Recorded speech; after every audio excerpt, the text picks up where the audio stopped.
아니, 러닝하는 것도 벅찬데 심박수까지 신경 써야 되나요? 저도 처음에 책이랑 영상 찾아보면서 존투 러닝, 심박 관리, 페이스 조절 이런 걸 수십 번 공부하고 적용해 봤거든요. 뭐 효과가 있긴 했습니다. 근데 솔직히 너무 힘들고 피곤하더라고요. 그래서 결국 포기했습니다.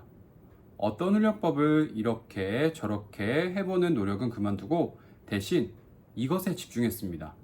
이것만 알면 러닝할 때 심박수 문제는 놀라울 정도로 쉽게 풀릴 거예요. 제가 장담합니다. 자, 그럼 시작해 볼까요?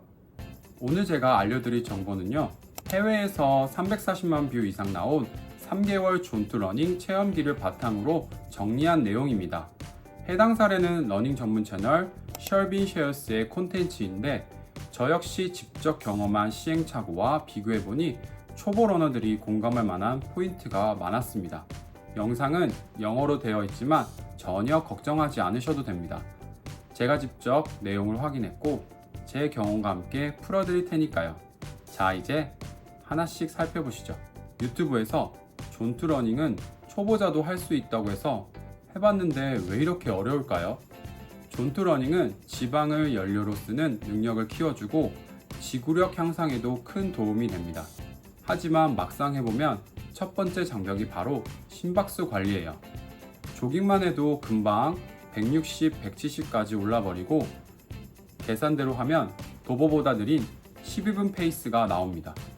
공식대로 하면 이게 달리기 맞아? 라는 의문이 생기기도 합니다. 많은 초보들이 이런 혼란을 겪습니다. 저 역시 워치 알람에만 매달리다 보니 알람이 울릴 때마다 멈췄다 뛰기를 반복했고 점점 러닝 자체가 스트레스가 되어버렸습니다. 저도 처음엔 존투 러닝을 알았던 건 아니었습니다.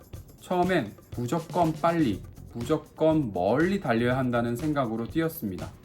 오늘은 5km를 꼭 채워야지 라는 강박, 유튜브에서 매일 10km를 뛴 사람을 보고 나도 할 수 있지 하고 따라했다가 결국 큰 부상을 당해 몇 달 동안 쉬게 됐습니다. 회복한 뒤에도 같은 실수를 반복했습니다. 페이스 조절 없이 무작정 달리다 보니 금방 지치고 몸은 다시 무리가 왔죠.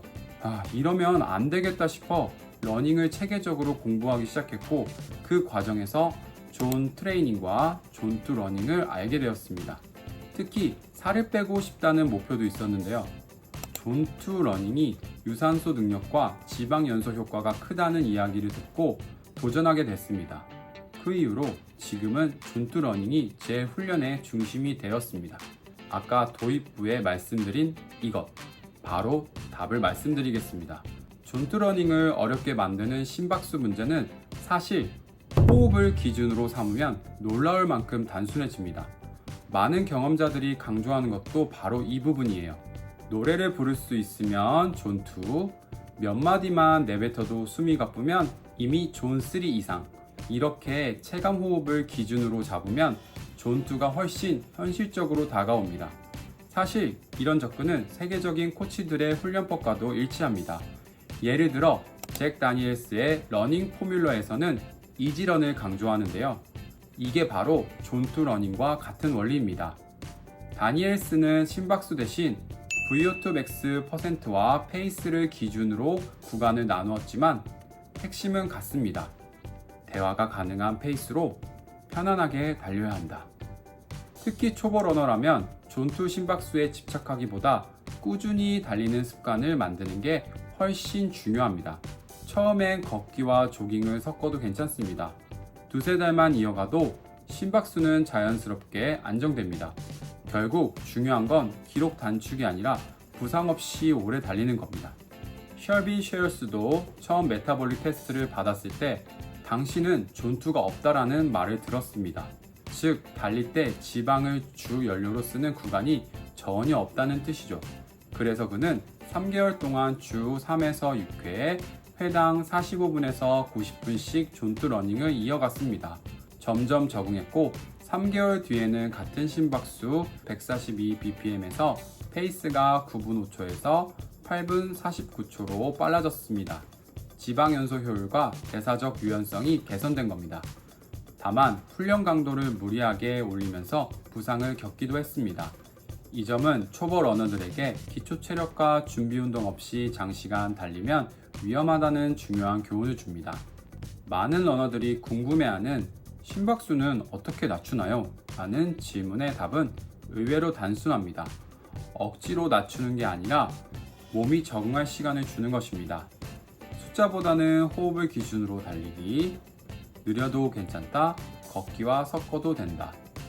2개월에서 3개월만 꾸준히 해도 심박수는 자연스럽게 안정이 된다. 저 역시 무작정 달리다 포기했던 시기를 거쳐 호흡에 집중하면서 꾸준히 이어갈 수 있었습니다. 러닝은 결국 꾸준함의 싸움입니다. 숫자에 갇히지 말고 내 몸의 신호를 먼저 믿어보세요. 그러면 존투 러닝은 부담 없이 시작할 수 있고 지방 연소와 지구력 향상이라는 보상은 자연스럽게 따라옵니다. 오늘 당장 해볼 수 있는 간단한 방법을 소개해 드릴게요. 첫 번째, 이번 주에 2번에서 3번만이라도 대화할 수 있는 속도로 달려보기. 두 번째, 워치 숫자는 신경 쓰지 말고 호흡이 편안한지 확인하기. 세 번째, 달리면서 한 문장에서 2문장 말할 수 있으면 성공입니다. 오늘 영상을 보신 분들은 이 3가지만 바로 실천해 보세요. 그러면 존투 러닝이 어렵다는 생각이 훨씬 가벼워질 겁니다. 오늘은 존투 러닝이 왜 어려운지 그리고 어떻게 풀어가야 하는지에 대해 이야기했습니다.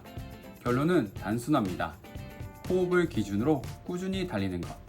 그리고 다음 편에서는 제가 실제로 사용해본 러닝벨트 리뷰를 준비했으니 기대해주세요.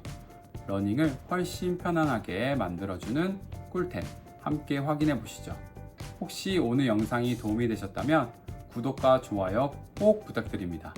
여러분의 러닝 여정을 함께 응원하는 채널 고잉찬이었습니다. 감사합니다.